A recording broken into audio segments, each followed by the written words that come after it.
Rain freckles my kitchen window, blurring Boston into a wash of light. An envelope sits on the table from Maple Glen Care Center. My father's handwriting shaky as it spells my name. 13 years of silence, and now he wants me to come. He's dying, he writes.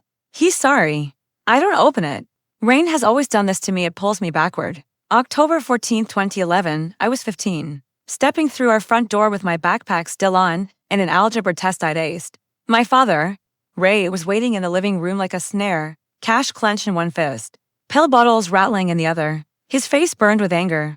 My sister Brooke hovered behind him, 19 and pretending concern. Our stepmother Dana stood in the kitchen doorway, arms folded, watching. Ray didn't let me put my bag down. He yelled that I had been stealing from his wallet, buying pills, texting dealers. Brooke cried softly and said she tried to help me, that she couldn't watch me ruin myself. I caught a flicker in her eyes, something satisfied before she looked away. I tried to speak, but he was already decided. He grabbed my arm, dragged me to the front door, and shoved my backpack hard into my chest. Get out, he said, calm and final. I don't need a sick daughter. The porch was slick with cold rain. The door slammed.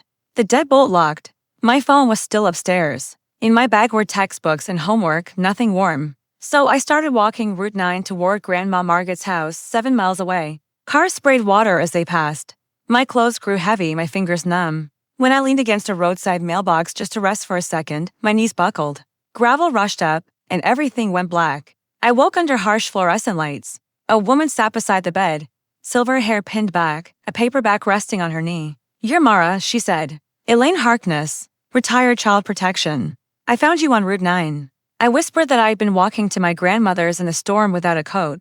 Her eyes moved to the bruises on my arm. Tell me what happened. So I did Ray with cash and pills, Brooke crying. Dana silent in the doorway, my backpack thrown at me. The door slammed and locked. My phone left behind, rain soaking through my shoes. I walked until my body gave out. Elaine listened without interrupting. When I finished, she said, simply, I believe you. A uniformed officer arrived with a caseworker. Sonia Patel. They asked where my money was, where my phone was.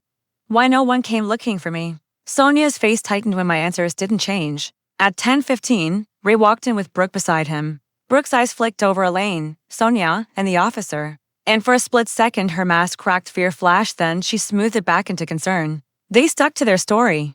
Sonia asked for dates. Elaine asked for bank records. The officer asked why Ray hadn't checked anything before throwing me out.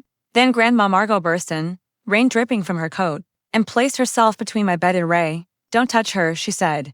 Before midnight, an on-call judge granted Grandma temporary guardianship and ordered Ray to stay away. As they wheeled me down the hall, Sonia leaned in and murmured, we're pulling the ATM footage. Brooke's face went blank. 2 weeks later, Sonia Patel spread a folder across Grandma Margaret's kitchen table.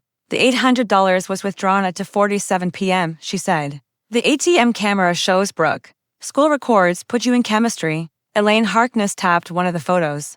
The pill bottles match her boyfriend's prescription. The dealer text came from a prepaid phone Brooke had bought days earlier. She left fingerprints everywhere. At the emergency hearing, my father stared at the evidence like it had betrayed him. Proof that didn't care about his pride. Brooke walked in wearing worry like a costume.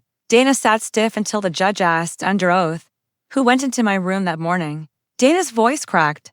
Brooke, after that, it was just numbers, timestamps, receipts, forged checks, motive laid bare. My mother's trust was locked until I turned 18 unless I was declared incompetent and placed under a guardian. Brooke wanted control. I felt my spine straighten. I wasn't the problem. I was the prize.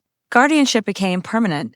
Brooke took a plea deal and a restraining order. My father lost custody and was ordered to pay for my therapy instead. Now, years later in Boston, I finally opened the nursing home envelope.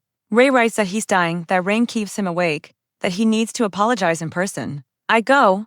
He's smaller in the bed, one side of his face slack, his eyes wrecked with tears. He says sorry over and over like a prayer. I listen, then tell him that forgiveness means setting down the weight, not handing him my life. I built it without him, and it's mine. Outside, the rain has stopped. I breathe deep. A door clicks behind me, but this time, it isn't locking me in.